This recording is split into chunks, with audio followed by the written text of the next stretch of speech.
1962년 6월 11일 밤, 미국에서 가장 탈출이 불가능하다고 여겨지던 감옥 알카트라즈에서 3명의 죄수가 감쪽같이 사라졌습니다. 이 사건은 단순한 탈옥을 넘어선 전대미문의 미스터리로 기록되었습니다. 그들이 남긴 것은 단 하나 사람처럼 정교하게 만들어진 가짜 머리였습니다. 그리고 그 이후 이 3명의 탈옥수 시신은 단 한 번도 발견되지 않았습니다.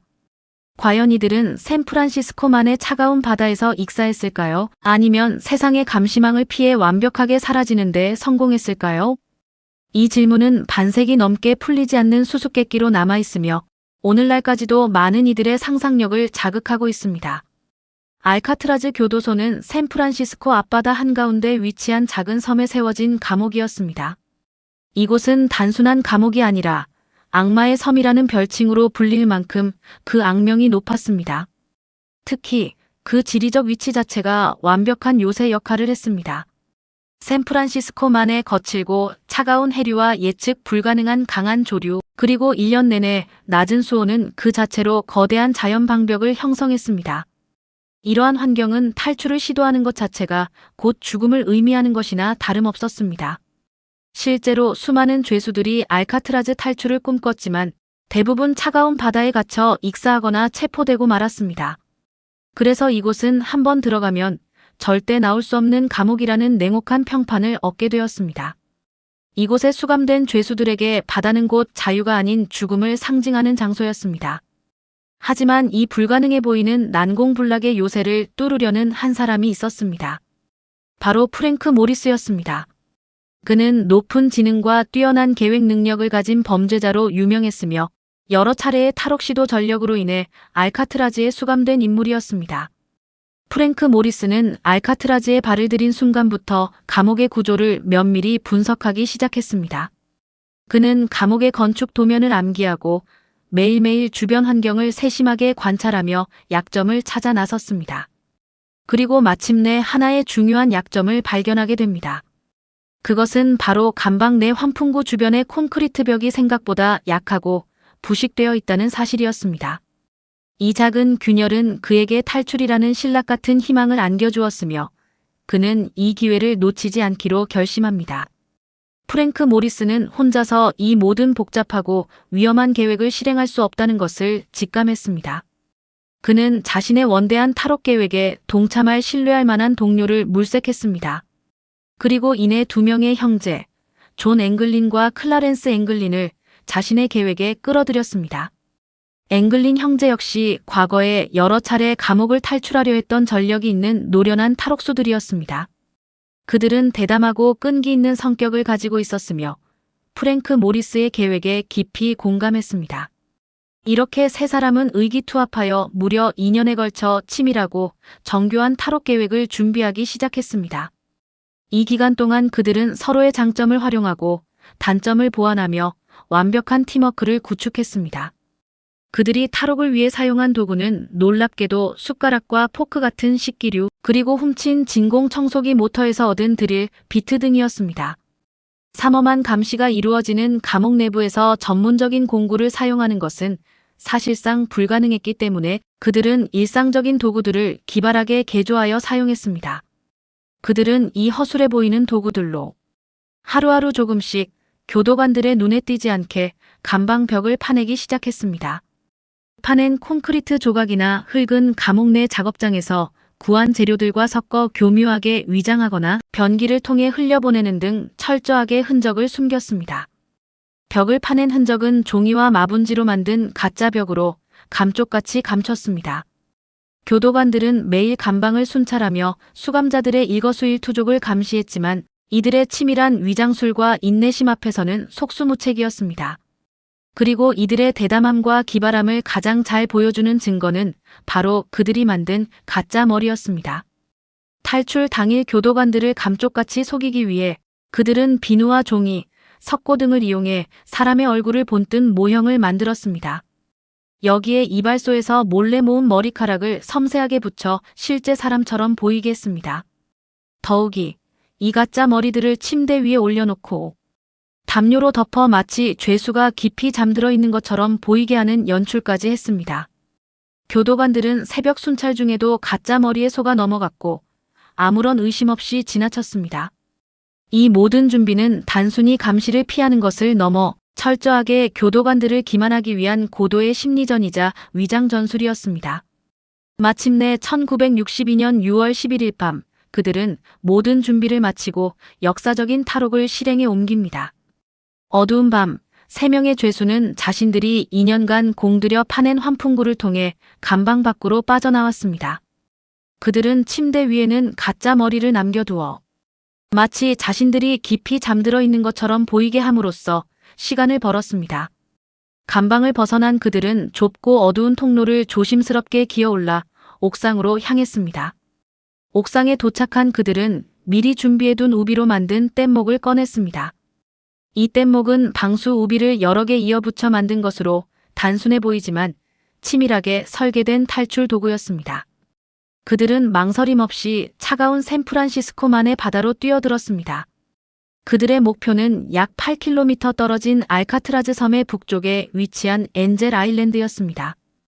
이들은 그 누구도 성공하지 못했던 알카트라즈 탈출이라는 불가능에 도전하며 자유를 향한 마지막 도박을 벌인 것입니다.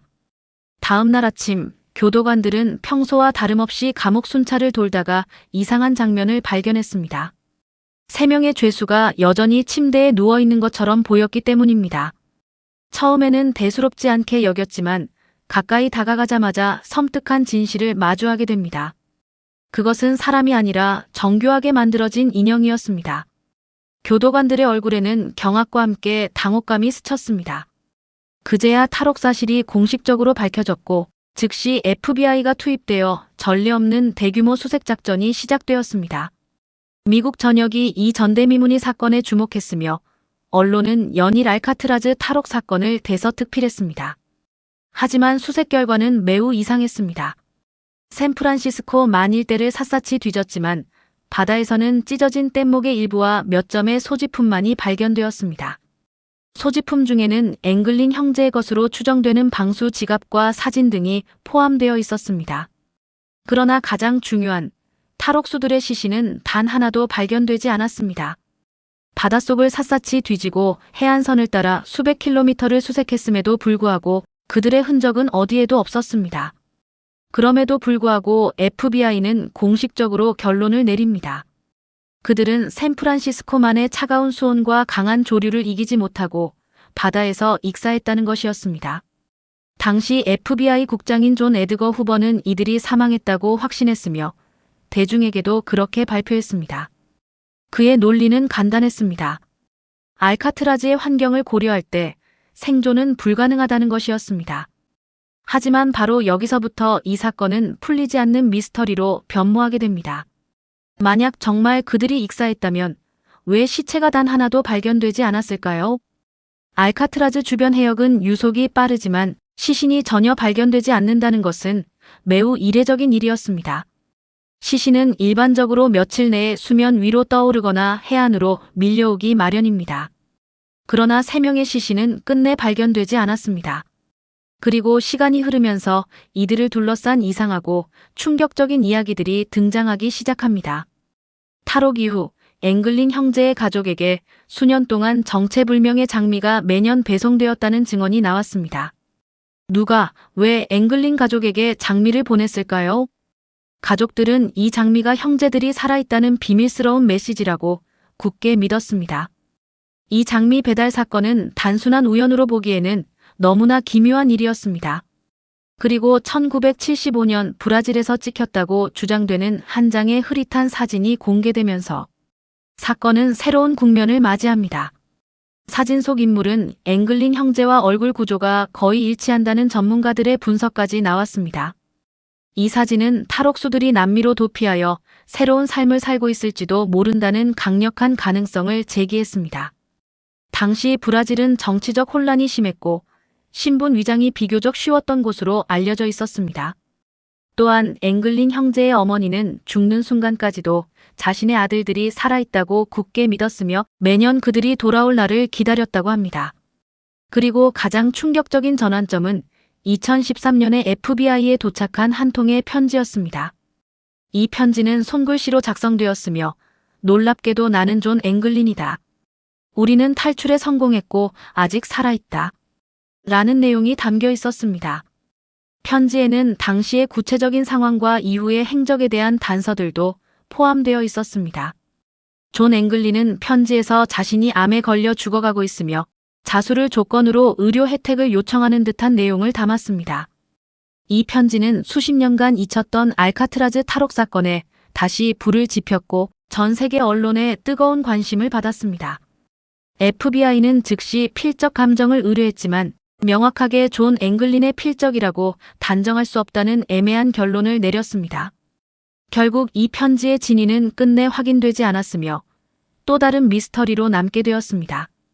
FBI는 여전히 그들이 샌프란시스코만의 차가운 바다에서 죽었다는 공식 입장을 유지하고 있습니다. 그들은 시신이 발견되지 않은 것에 대해 바닷속 유실이나 상어의 공격 가능성 또는 강력한 조류에 휩쓸려 먼 바다로 떠내려갔을 가능성 등을 제기합니다. 하지만 시체는 없고 생존을 주장하는 흔적은 계속해서 등장하고 있습니다. 2018년에는 당시 탈옥수 중 한 명인 프랭크 모리스의 가족에게서 발견된 또 다른 편지가 공개되기도 했습니다. 이 편지 또한 그들이 살아있다는 주장을 담고 있었으나 역시나 진위는 불분명했습니다. 이러한 증거들은 FBI의 공식 발표에 지속적으로 의문을 제기하고 있습니다. 결국 이 사건의 결론은 여전히 모호합니다. 그들은 알카트라즈 탈출에는 성공했지만 차가운 바닷속 어딘가에서 죽었을 수도 있습니다. 혹은 이 모든 치밀한 계획을 통해 완전히 새로운 신분으로 세상을 속이고 어딘가에서 조용히 살아가고 있을 수도 있습니다.